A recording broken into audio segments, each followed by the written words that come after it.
Welcome everyone to the Learning Circle and to the Center for Excellence in Indigenous Health. I'd like to acknowledge the unceded ancestral lands of the xʷʔam people who we are currently running this session from. We'd like to thank the First Nations Health Authority who generously fund the Learning Circle. And we'd like to remind folks that the Learning Circle is a place of sharing and learning, and sometimes the topics are emotionally sensitive and can be triggering. So please, if you need to, talk to a friend or a trusted elder or a counselor, and just make sure that you're looking after yourselves today. I'm Melanie Rivers. I'm from the Squamish Nation. My stat name is xʷʔam, which means medicine, and I'm the new education coordinator at the Learning Circle here. So I'll overview the session just before I introduce Cindy. What we'll do is Cindy will go through a PowerPoint session. If you have questions as she's going along to clarify on the information, you can put those in the chat box and I'll relay some questions to her. But we will have a discussion time period when she's finished. So I'm really pleased to welcome Cindy Charleyboy here. She's from the Vancouver's Theatre for the Living, and they've been working on a really important project around healing and reconciliation. So interactive play, which involves Indigenous and non-Indigenous audiences. So that,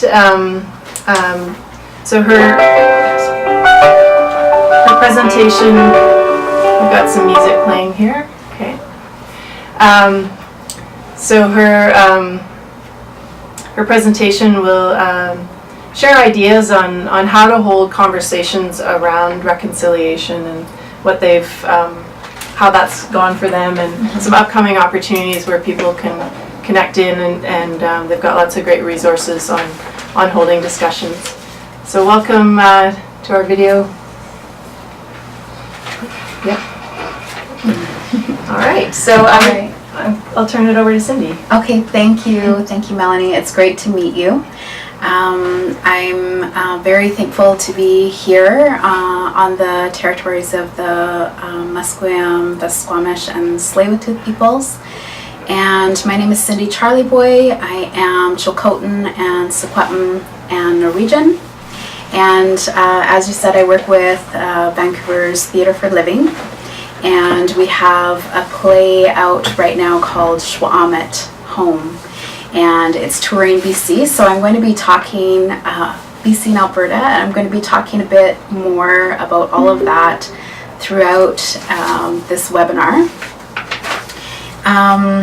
Just a little bit about how I came to work with Theatre for Living.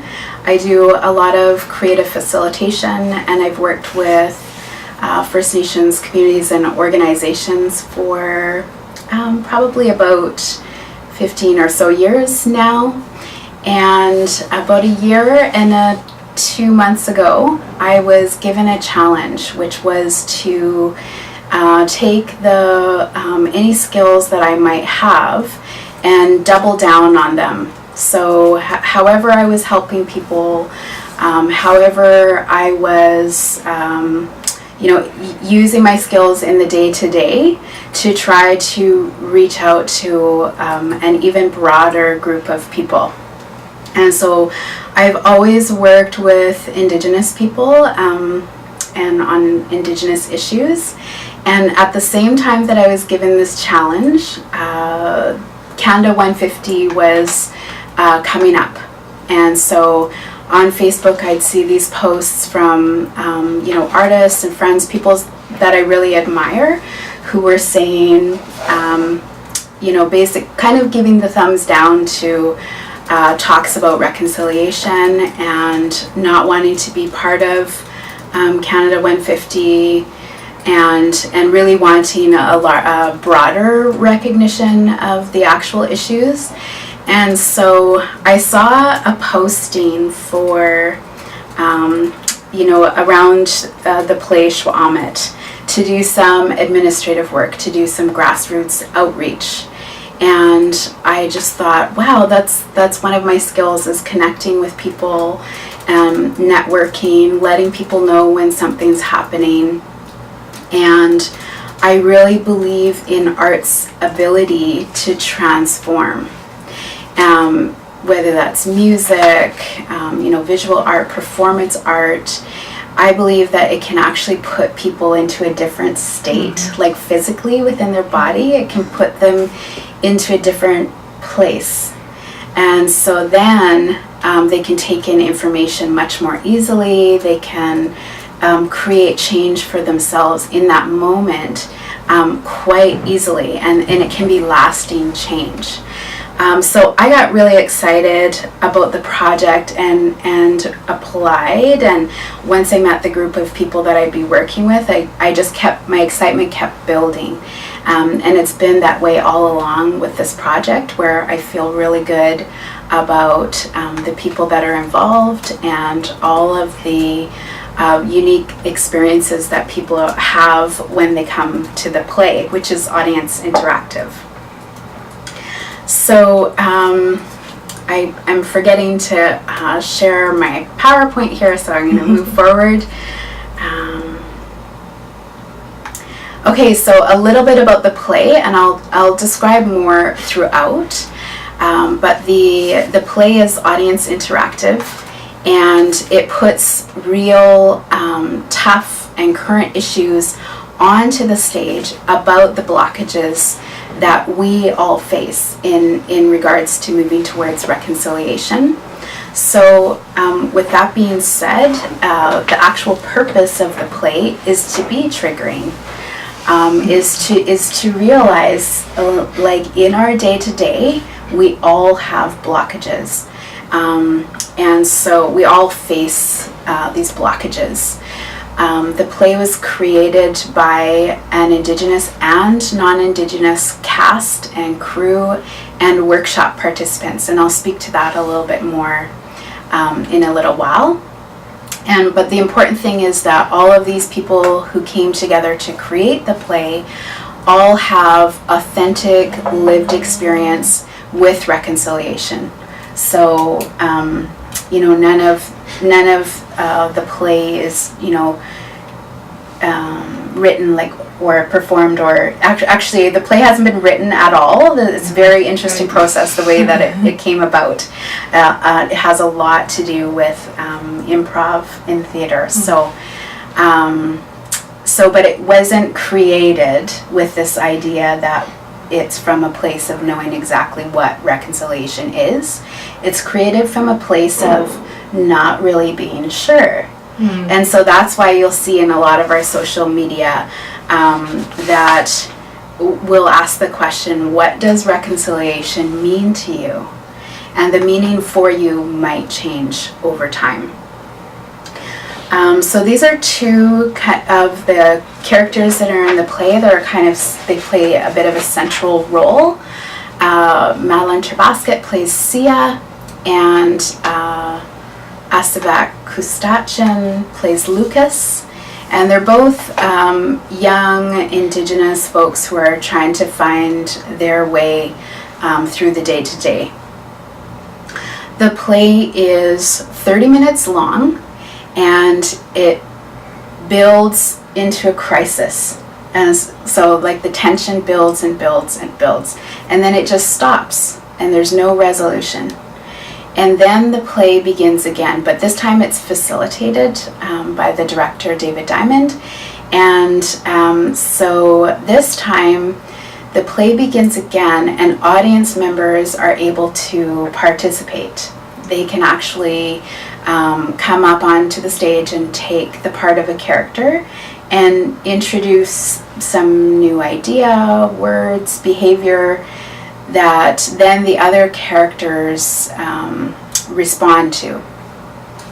So that's kind of the unique thing about the play, is that it's very much audience interactive, and so it'll be different every single night because we have a different audience every night. and I'll talk a bit more about that again. So throughout, I'm going to let you know about some of the resources that we have. When you go online, you go to Theatre for Living and go to our current project, and that's where you'll find everything about xʷʔam. You can find a pronunciation guide. This is really important because a lot of people will just resort to calling the play home, or they might mispronounce the name, and a huge part of the reason why we named the play xʷʔam home is because we wanted to acknowledge the territory and really like the worldview through Indigenous language. And so xʷʔam is a Hunkaminam word, which is a dialect of the Coast Salish language. And the pronunciation guide that you'll find, there's a video, not a video, but a sound clip that you can hear. And there's some words describing how to say xʷʔam. And that was all developed actually with the UBC's help, with the help of the Musqueam Language and Culture Department. So, and so when we look at this word, what we're really asking people is to think about, what does home mean to you? And how does that come in to inform our ideas towards reconciliation? Okay. So I've really developed the PowerPoint to be something that folks can access later on. UBC is going to upload this, and you can then you decide if you want to use the PowerPoint yourself. You can change it and edit it. You can use it as a starting point for any of the research that you might want to do on this project. So when you come to Theatre for Living and click on the current project, you'll also find the tour itinerary, the schedule, so hopefully you'll be able to see the play somewhere near you. And you'll find a link for our global webcast, which is on March 10th, the evening of March 10th. And that's free and available for anyone to participate in. I'll say a bit more about that later. And you'll also find an interesting resource, something new that we have this year, which is called a dialogue guide. And that has been developed for people to be able to use within community, within any groups that they're in, and within, say with a friend, if you just want to be able to process the play afterwards. Even if you just end up watching a video of the play, that you're able to then have, something to kind of help you work through what you witnessed as a group. So, and we always remind people on smartphones to click on the drop-down menu, because our website is going to look different to depending on what you're using to access it. Okay, so as I mentioned, the play is touring BC and Alberta right now. It began touring in January 17th and will finish on February 25th. In each one of the communities that we go into, we make sure that we have been, welcomed in by both Indigenous and non-Indigenous organizations, that they're the ones who are, doing the on-the-ground outreach within their communities to make sure that people are aware they're welcome to come to the play. And so tonight they're in Peace River over in Alberta. They've already gone through Vancouver Island and northern BC, and they'll be going through St. Paul, Edmonton, Medicine Hat, and Calgary before they come back over to Nelson, Penticton, and Kamloops. And interesting to know that Some of the shows are already sold out. Bridget says Penticton sold out. Yes, Penticton is definitely sold out. So this is when we want people to be aware there are events and activities that are happening leading up to the play, after the play, that you'll be able to participate in. But if you're in a community where xʷʔam it is going to be, please get your tickets. I think we're about close to 40% sold out in Vancouver already. And that'll be March 2nd to the 10th. Okay, so here are some of the cast and crew. Let me think. On your left, I think you'll be seeing the taller person standing there with the cedar. That's Renee Morso. She's the associate director, and she helped to, for the play, throughout the play creation process, for the play to come into, being formed. And she's not touring with them, but she was involved throughout from January to March last year in 2017, and then again in January as the cast went through rehearsals again to get ready for the play. And standing with Renee is Harriet Prince. She is our support person for the tour. She is there for all of the cast and crew, and she's there each night when the play goes into community. We have, as a part of the initial process that occurred last year when Susan Powell was our support person then, we have a thing where when people come into the theater, Harriet brushes them with cedar. And it just kind of helps you to enter the space and realize, oh, I'm going into something different, maybe unexpected. And it's also a practice of clearing away, worries and baggage and things like that.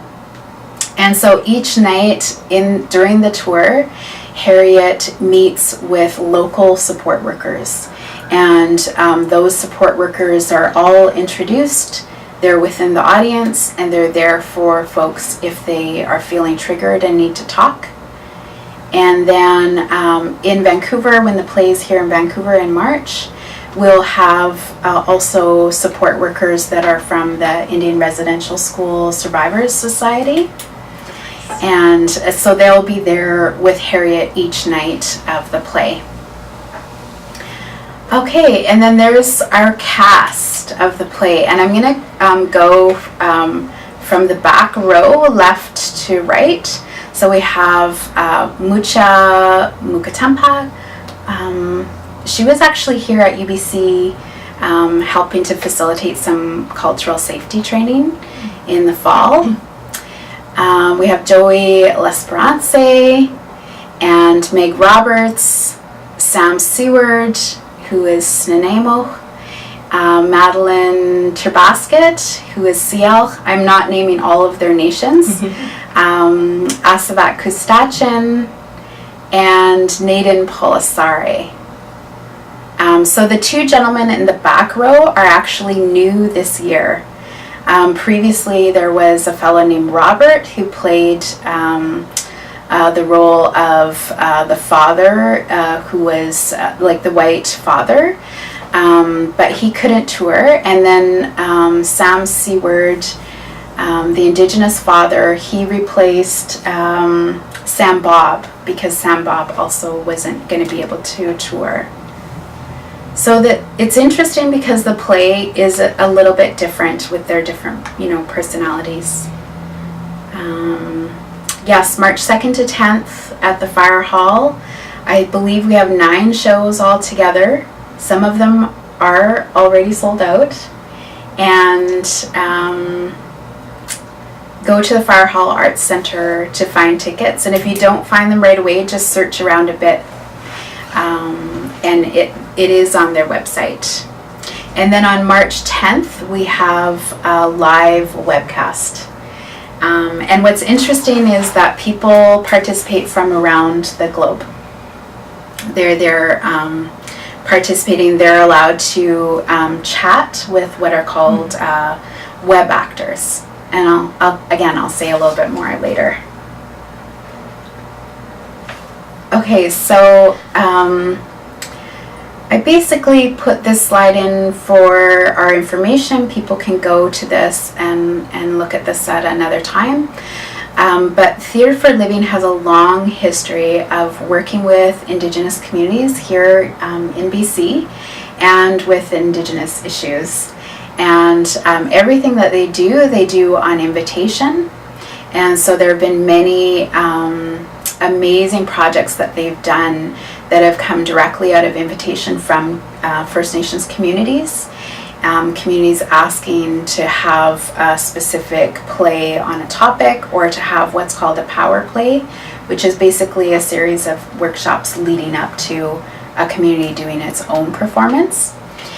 And so these are all on our website. You can go to past work, and they actually have they share a lot of their information about the past projects. So, and interesting that there's, I haven't seen it yet, but there is this project, the Doctor-Patient Rainbow. Yes. Yeah. Have you seen it? Well, I actually brought it to UBC. I'm the one that actually helped develop it with Dr. Lindsay Croshoe and David, and we did. Oh, good. Yeah. So, and some of them look so fun, and that's the thing that when we're presenting all this information, you don't really realize like how fun that it is, even on these serious topics. Mm-hmm. So yeah, you can go to our website and look at past work and find out more. All right, so the play creation process, as I already mentioned, it was created by a mixed Indigenous and non-Indigenous cast and production team. And the attempt was to weave together real life mm-hmm. and the challenges that we face. In how do we do that in order to make reconciliation true and honorable? So, when we think about leading up to the play creation process, Theatre for Living was involved in 2013 in a project called I Have to Tell My Story. And so this was closely related to the Truth and Reconciliation Commission. People were literally going to have to tell their stories. And so Theatre for Living was helping folks to be able to prepare for that. And then we had the Truth and Reconciliation Commission, we had the 94 calls to action, and all of the conversation that kind of bubbled up was like, what can I do? What are the behavior changes that I can make in order to address these, aside from policy or anything like that? And so in order to tell the fuller story of reconciliation, we really needed to have this mixed crew. Okay, so we needed to have some folks who are white, some folks who are, representing people of color, and different ages mm-hmm. and different lifestyles, that kind of thing. So what happened in order to get that diversity is super interesting. So for Theatre for Living, we don't have diversity as a checkbox, but it's a way to tell the fuller story. They went through 7 months of recruiting, and only recruiting people who have lived experiences. They had 135 applications to be a part of the play, and 40 interviews, and that narrowed the group down to resulting in 15 workshop participants and then 7 cast. So basically 22 people got together in a room along with David Diamond and Renai Morisseau, and for about a week they workshopped the play. They went through all of these very interesting, distinct theater type of games and activities so that their stories could come out. And so these are not only individual stories, but they're stories of our larger society, and themes started coming up. And so once that first week was done, then it came down to the 7 cast members and the crew working with those stories that had bubbled up, and then their characters were kind of born. So Madeleine Trebasket, for example, she wasn't hired to play a role of Sia.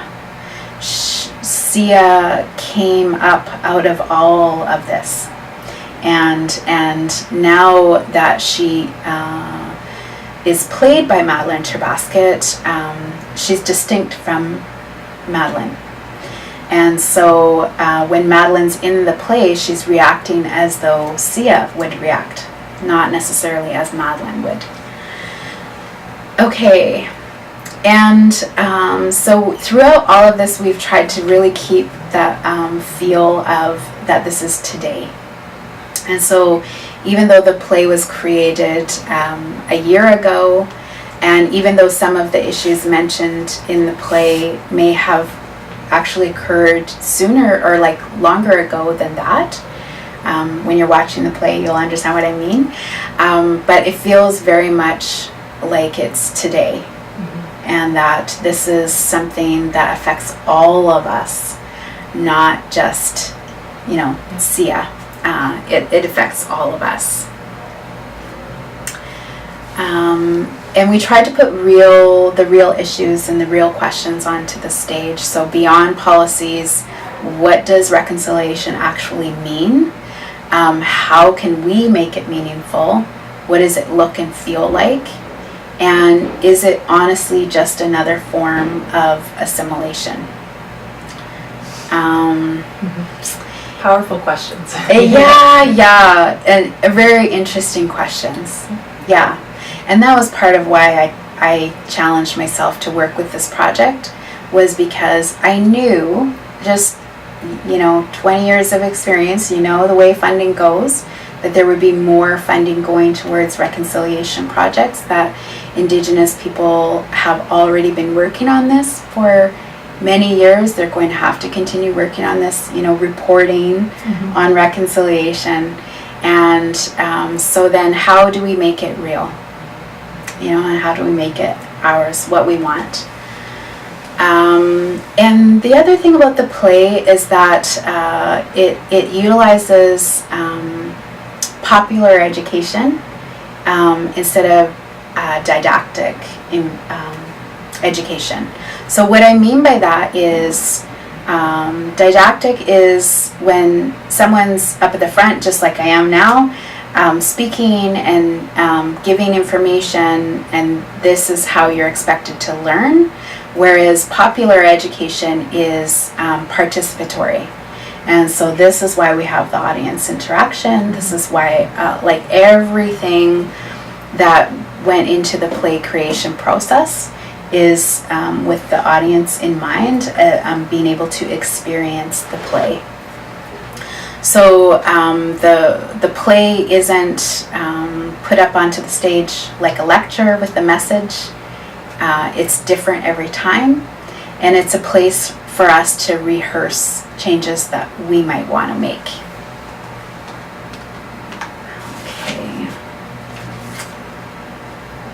Okay, so I put this one here to remind myself that when you watch the play, you'll notice that there are, each character makes these decisions throughout the play, and there are small slights that they kind of make towards each other.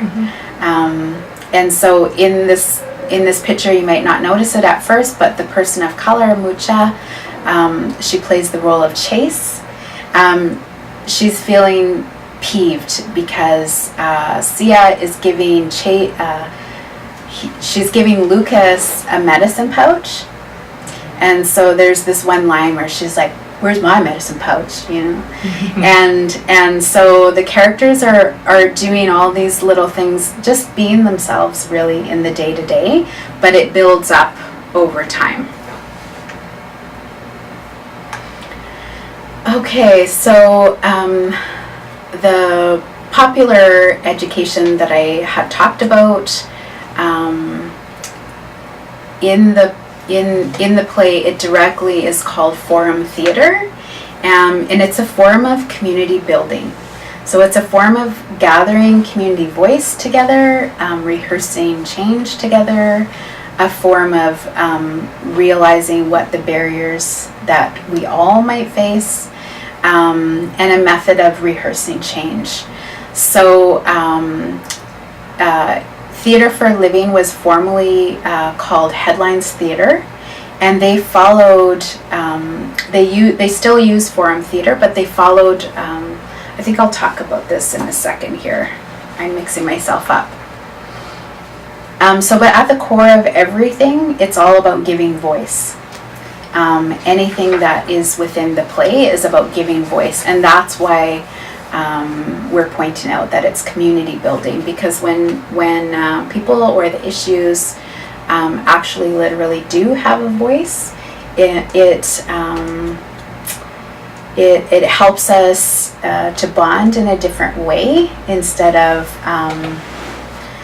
like we might think like, oh, if I bring up this really terrible issue, or I say this thing that's really triggering, it might break my community.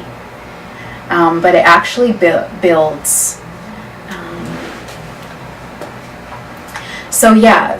Theatre for Living was formerly called Headlines Theatre, and they used I'm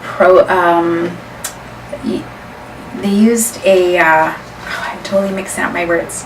Okay, let me move back for a second. Okay, they used a model. There is a model called Theatre of the Oppressed, and when Headlines Theatre was working in a First Nations community, the First Nations people were saying, we're not really wanting to use this model where there's the oppressed and the oppressor, because sometimes within community, our family members are sometimes oppressing us or others. So we don't want it to be so separating. We don't want to, like, they literally had asked David Diamond to move away from the words Theatre of the Oppressed and towards the words Theatre for Living. And so the theatre changed their name from Headlines Theatre to Theatre for Living. So Theatre for Living has 38 years of experience, and doing this type of large production forum theatre, and over 20 years of working directly with Indigenous communities. There was a scholar named Paulo Freire who developed what was called the pedagogy of the oppressed. And so this was really based in study of culture, and this was in Brazil. And so Paulo Freire developed the pedagogy of the oppressed, and then this was then developed into Theatre of the Oppressed by Augusto Boal. He founded Theatre of the Oppressed, and David Diamond met Augusto Boal, who was from Brazil. David Diamond met him in Paris and studied all of the same methods and had brought that home. And so the thing is, within the pedagogy of the oppressed, there was that binary oppressed and oppressor. And there was the idea that we're bound to each other because of this relationship. And so Theatre for Living has moved away from that binary approach and has we're on a spectrum. So literally you and I could be moving towards reconciliation and go through different stages. And we don't have to be one or the other. We don't have to be oppressed or oppressing, or like fully within reconciliation. You know, like it's not, it's more of a range. And the idea is that we're tapping into group consciousness and on the ground knowledge. So again, this is the whole basis of popular education, is that we're working with the knowledge that's already in the room. We're not coming in as though we know everything and therefore we're teaching you. We're coming in that everyone has knowledge, and that's all useful here. Okay, yay, we're gonna watch a video. All right. So, yes, so we have on our Facebook page, we have lots of amazing video interviews by cast.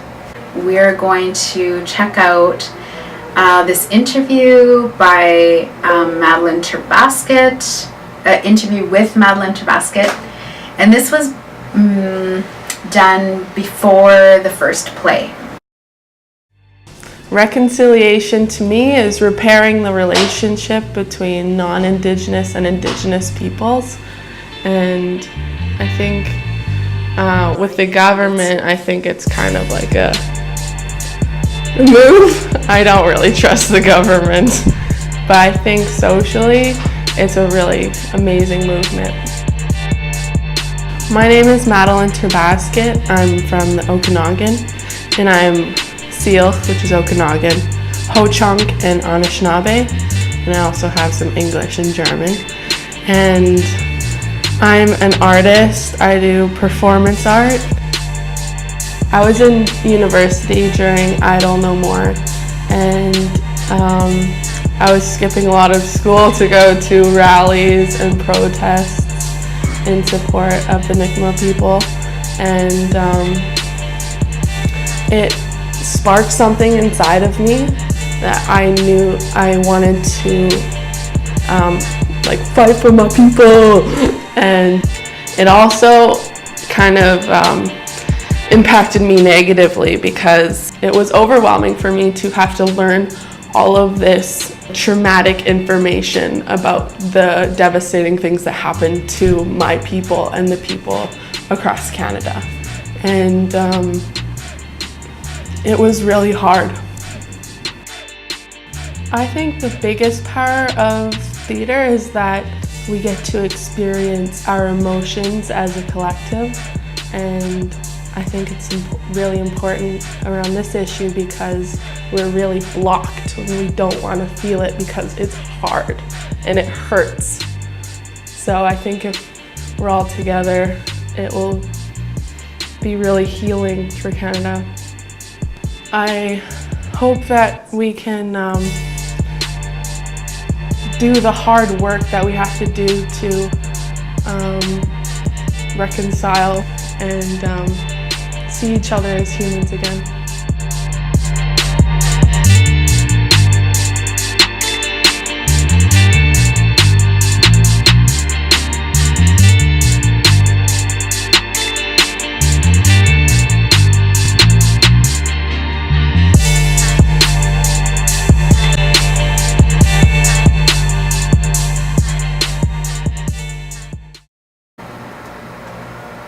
Okay, so hopefully that worked out for folks, and I know that when they edit the recording that people can access later, the video will be edited right into, so there won't be that awkward moment of us not knowing if we're syncing up or anything. Okay, so as I mentioned before, the play is different every single night because of the audience. So there'd be kind of like different tones within the crowd. I went at least 6 times last year, and there would be some nights where like there would be so much laughter within the crowd, and some nights where it did feel heavier, or it felt more shocking, or so on. So it's really unique based on the audience every single night. And as I mentioned, there definitely are triggering moments. So how the intervention process works, I mentioned before that the play runs for 30 minutes and then it stops. And then it restarts. This time it's facilitated by the director, who it's a process called joking. And so he interacts with the audience, and they have, like a little bit of talk back now and then. It might just be one word that people offer. And then the play restarts, and it doesn't show again in its entirety. There's specific scenes that are shown, and audience members are allowed to yell stop and then come onto the stage and take on the part of a character whose struggle they resonate with, and try to offer something different. So I'll give an example about that. There's no, you don't have to be the same gender, you don't have to be the same age, you don't have to be the same nationality or anything like that. If you feel you identify with the character on the stage, you're allowed to come and offer an intervention. And you're starting literally at the point that you interrupt. You're starting within that scene. You might start a bit forward or a bit back, but you aren't, speaking as though it's the end of the play already. You're within that scene. So when we had our preview before they went on tour, there was a gentleman who was an elderly white male who came and did an intervention for Chase, who is a younger woman of color. And in the scene, she had a clipboard, and she was trying to get someone to sign off on no Kinder Morgan. And so then the gentleman came up and he took the clipboard, and one of the lines from Lucas, the young man in the play, she says, we sign this petition, and he says, is it for or against? And so then in the play, the original character is like, what? Are you kidding me? Of course it's against. And so this is the role that gentleman did an intervention on, and he just made such a subtle shift. All he said, I think what he said was,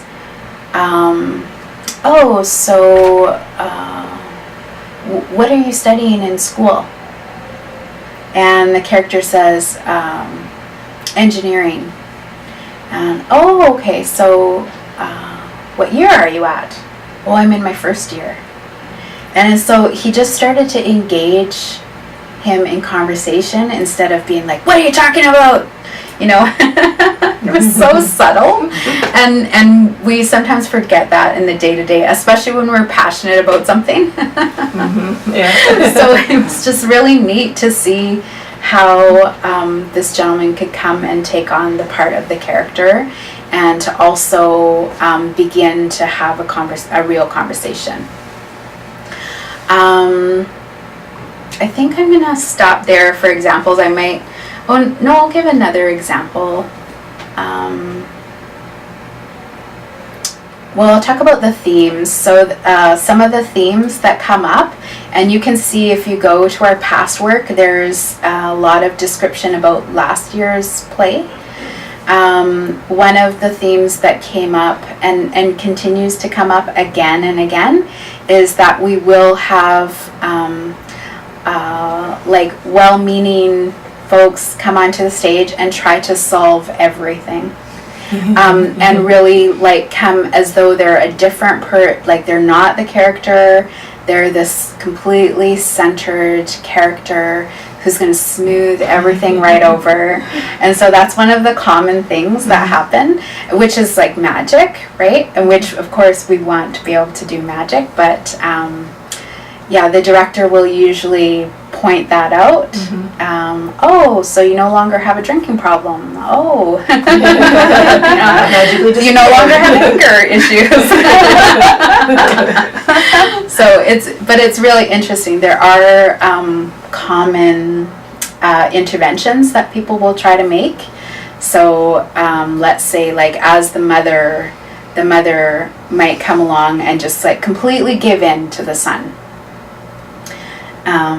Or explain why her view is right, or whatever it is. So we see those again and again, and it just helps us understand like where we're at in society overall. These are themes that come up in society as well. When we think about reconciliation, of course we would like to solve and smooth things over in some way, but it's not really possible. And there's a lot of humor that comes up. People will joke. Another one that came up in the preview was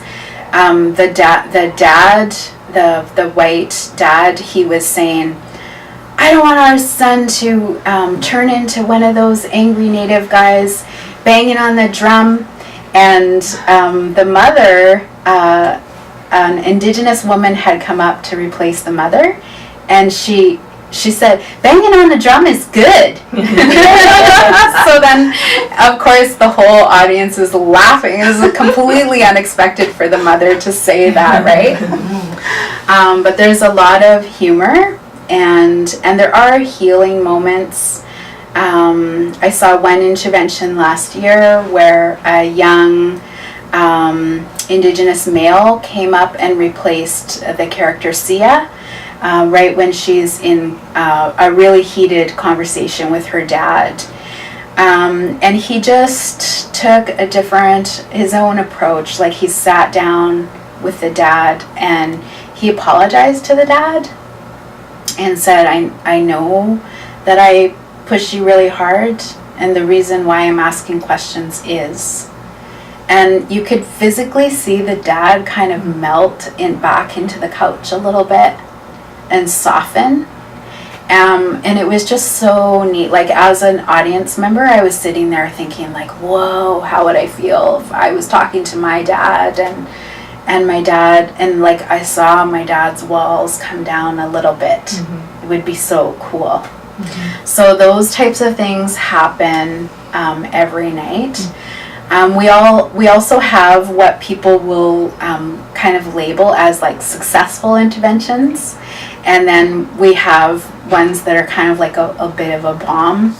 And but even those failures we're learning from. So an example would be that a person comes onto the stage and they say all the right things, but they're still talking to the characters that are within the play.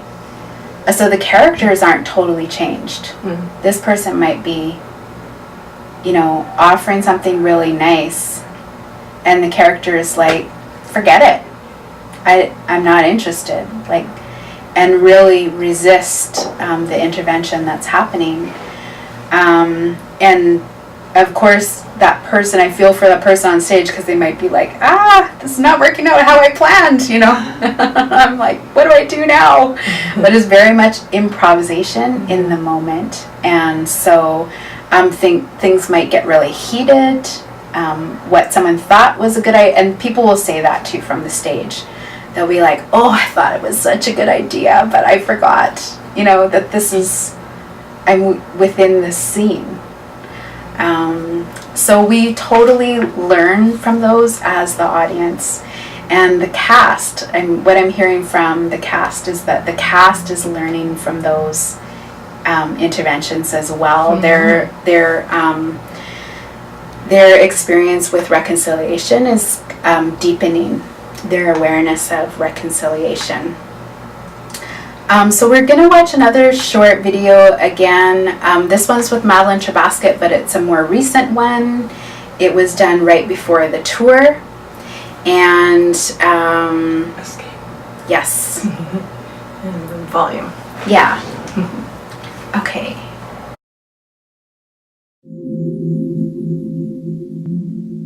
In xʷʔam, I get to play Sia, and she's this radical young woman who's in university, and she's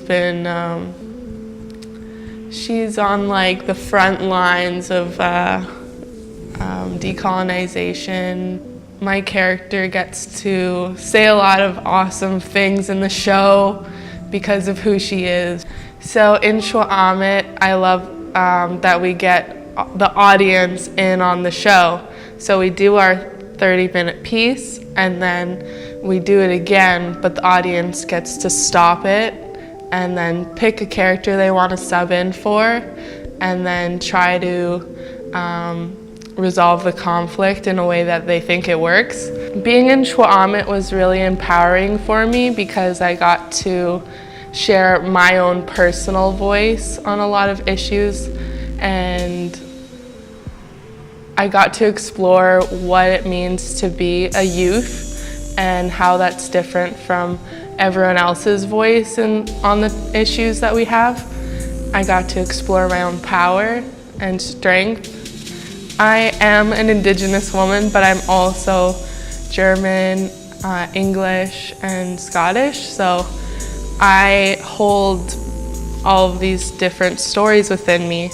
I want to have these conversations because in my regular life, there's so much shame and guilt about having these conversations and just like not wanting to go there. That makes life really hard for me. So I want to talk about these things so that it has a ripple effect in the real world. Other people are going to have these conversations and know it's okay. So for the tour, I'm very excited because I want to see how this show is received and how the conversations go in more rural communities. I would like to go to other areas so that we get to see more diversity in the conversations. What I hope comes out of xʷʔam is that we really live up to the name xʷʔam, which means home, and that we truly question our home, Canada, Kanata. What does Kanata mean? And what does Canada mean? How are we going to bridge these huge gaps that we have here?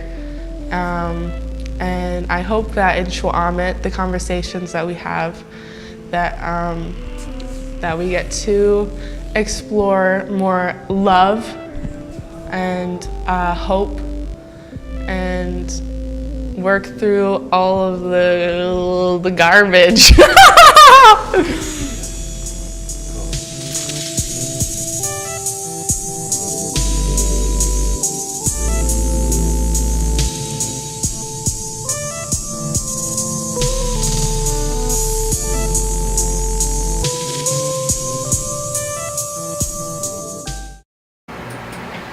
Okay, so now I'm going to start moving faster so that we can hopefully have a bit of time to talk at the end as well. Within the play, everything is used in order to communicate. So we talk about metaphor, symbolism, there's music, sound, lighting, and video. There's body language that can be interpreted. We have the graphics. The word xʷʔam is an example. We have our evening program, which in our evening program we name all of our cast. We name the ancestry of the Indigenous people, and we don't name the ancestry of the other cast members. And we do that for a specific reason, so that we can have conversation about what does Indigenous mean. And then we also have just the feeling that comes up as being part of the audience. That can be a metaphor as well. There's room for diverse voices throughout and within the play, during interventions and during moments of facilitated dialogue. So it's not like we're all in agreement with each other. And there's many diverse voices. And an example of this, during one of the interventions, a woman was holding up a sleeping bag, holding it up quite high in the air. And then the director asked the audience later, like, what does this sleeping bag represent? And, how long do you think you can hold it up there? Not too long, like it's heavy. And so there were words like freedom and integrity for a sleeping bag, right? So very diverse meanings that people give things. So, and after the play, there's lots of room for dialogue. This is a couple of photos of a talk that Theatre for Living and I will be giving next week here at UBC. We're going to be at the Lewis Center. And so there are all these boxes that are going to go out over campus, and they offer students an opportunity to say, what does reconciliation mean to you, or to ask questions. And I like this idea so much that I asked them, can we please have this for when we're at the Fire Hall Arts Center, can we have this set up so that people can feel that they're allowed to give voice in many different ways. This is at one of the schools where we performed. The students worked on reconciliation art leading up to the play. And so the red dress there has the names of thousands of students on these red pieces of paper, and then it was shaped into a red dress. That's cool. Yeah, and you can see all sorts of things like this on our Facebook page. And I wanted to talk a little bit about for our communities and for our health centers and so on about how we can do similar things within community to create positive change through the use of social media, so through pictures, through getting messages out in different ways, allowing people to have their own voice, engagement, interaction, participation, sharing, if we're sharing what each other are doing. These all, to me, have something in common, which is relationship. And so, like what I sometimes think when I think of the interventions, when people yell stop and come up, to me, it's all like a bid to connect with others. So when I think about social media and everything that, even this webinar, for example, we're reaching out and connecting. So if you follow all these little check boxes, you would come to our Facebook page, go to our photos, click on the albums, and then find the album, which I've listed in the center of the slide here, called What Does Reconciliation Mean to You? Okay, so this is part of a social media campaign with the hashtag WDRMTY. With each photo that you'll see, so here's one of the photos. You'll see this amazing, you'll see an amazing photo, a quote. Here, Betsy Breyer, who is one of the workshop participants who helped to create the play. She talks about how she views herself as a residential school warrior and not as a survivor. But when you go and look at the photo, don't just stop there. Click on See More on the side, and then you'll see a longer story. And Betsy shares a little bit about her time in residential school and so on. It's just very, very moving, very compelling part of why she is involved in reconciliation. This is another one that always, it has really captured my attention.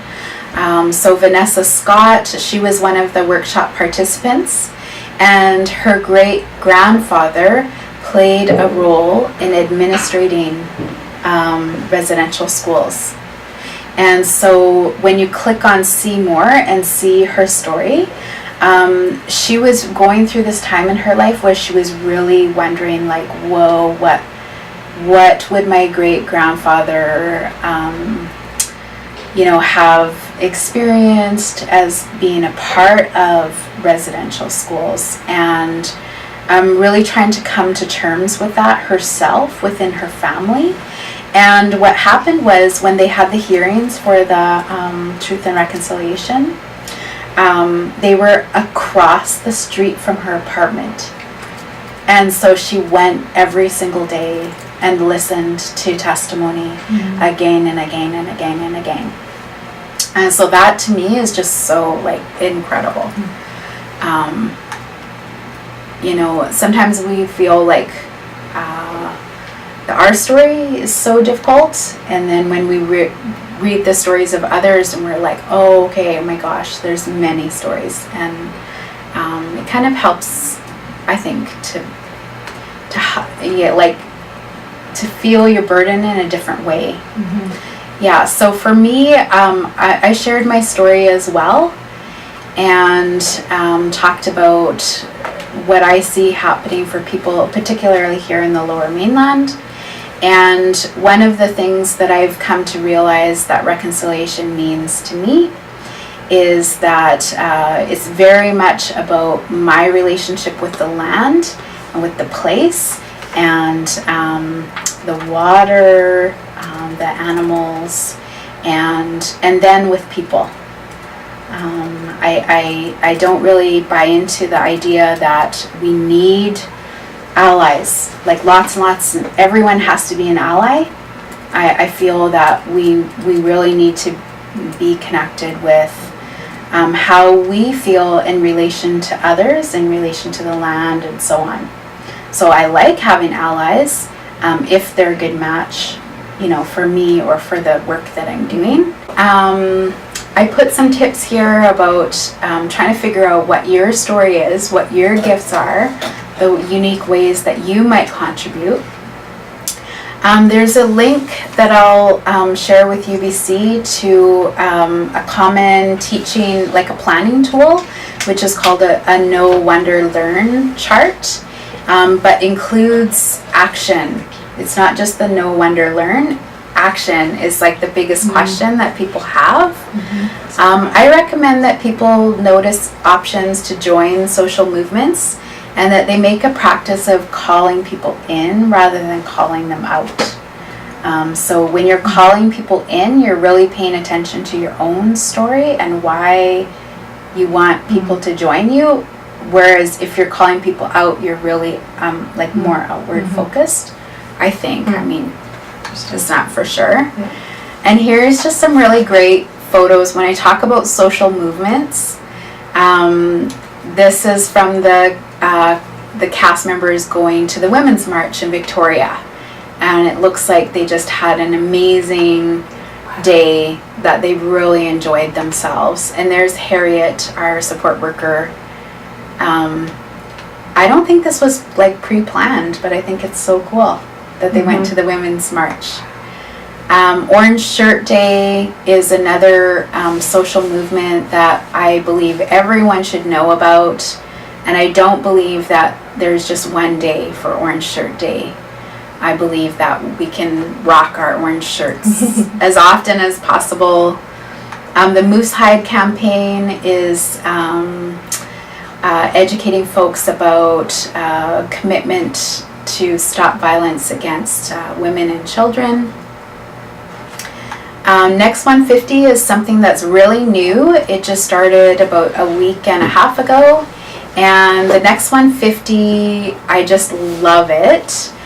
The first challenge was to name the territory on the land on which you live. So you could literally go and get like you could say, I live in Vancouver, and then it would give you options of, it would say you live on the territories of, or I live in Surrey, and it would give you like 5 options. And then, or you could edit it. So when I did mine was I edited to say I live, work, and play on the lands of, and then I listed the territories. And the reason why they called it Next 150 is not only that it's following this past year of Canada 150, but that it's 150 days of awareness, so 21 weeks, and it culminates on Aboriginal Day. Yeah, and almost forgot to mention again the dialogue guide. That's on our Theatre for Living page. We've tried to make it accessible. We've put it there as a Word document so that anyone can go and edit however that works for them, and that they can adapt it for their own use. We were talking about this yesterday, Melanie, and saying like how many facilitators that are out there that would be able to utilize the dialogue guide and yeah. And the webcast that you're having coming up would be a great opportunity. People could bring together community, watch the webcast together, and then facilitate their own dialogue. Exactly. That's what we're really hoping. And that's why there were the main author was Meg Roberts, who plays Reverend Sarah in the play, and so she does a lot of facilitation, and she helped to develop the guide. And we have a private page on Facebook where we can add facilitators. So if you just email us, outreach@theatreforliving.com, or find us on Facebook, send us a message saying that you want to be added as a facilitator. What we're hoping is that facilitators will share with each other, this is what I'm doing in our community, and then we can kind of like keep the momentum going. There are resources on our page of past shows. I've listed the ones that are particular for like the projects with Indigenous folks. That would be of interest. And we have our webcast on March 10th. So we will have web actors at the event. There'll be like 2 or 3 of them that are there, that are chatting with people from around the world. And if you want to hopefully make an intervention, you'd have to start chatting like really early on. And there will be live interventions on that date as well. And anyone can watch it. And once the play finishes, the global webcast will be available on YouTube. I don't know if it goes up right away or a few days after, but it'll be available on YouTube, and that's free for folks to access. So that if you do want to have dialogue in community, this can help you. And I wanted to say on our website, you can go and check out all of the bios. So when you go to current project, it'll say touring company, and you can check out the bios of everyone that's involved, all the cast. It's really cool. And that's it. Okay. All right. Well, thank you, Cindy. And so we'll move into some discussion and question time. And reflection. So if people have questions for Cindy, or if you have reflections on any of the points that she made today, please pop those into the chat box, and I'll relay them to her.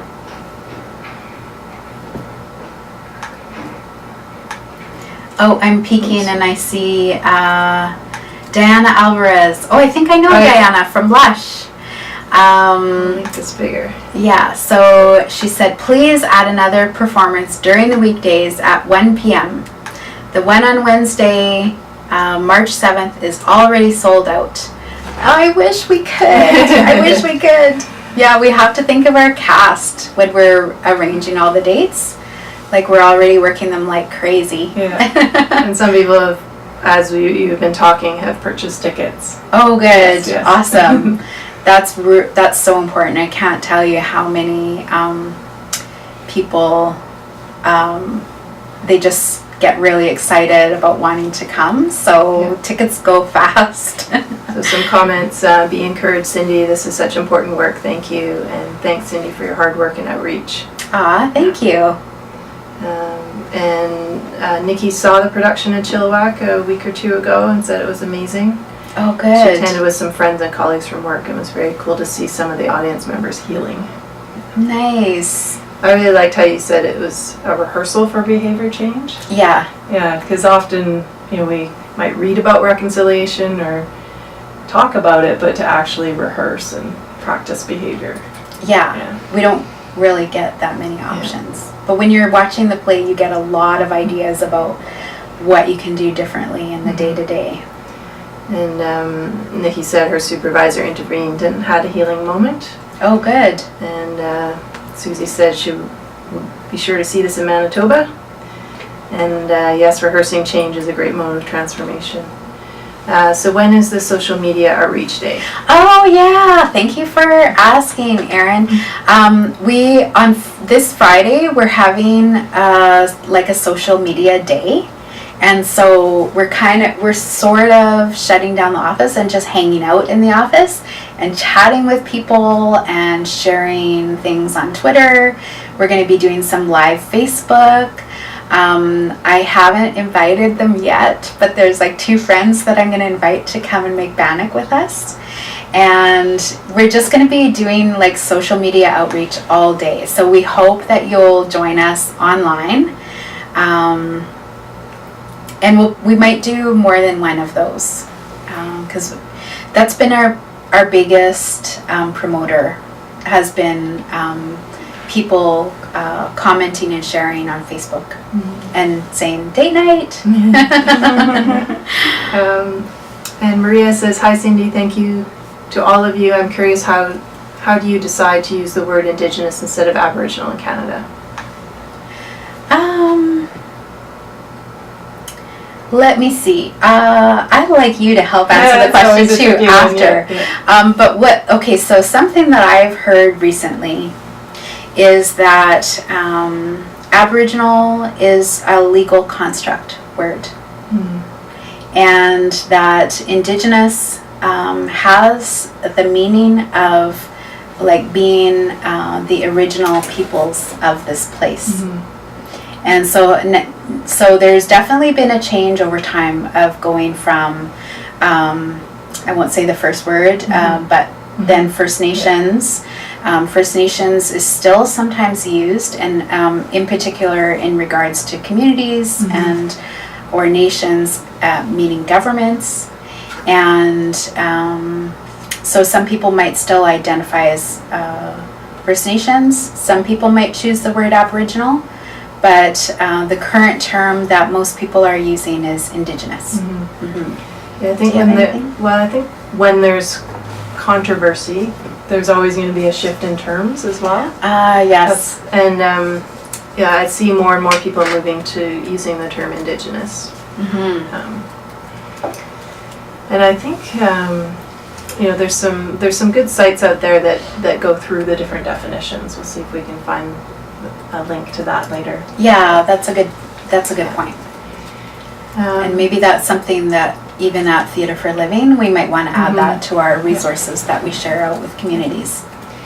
So a question from Bridget. So having gone through an abusive school system in Edinburgh in the 1950s, it has rekindled unresolved issues for me which I've not dealt with.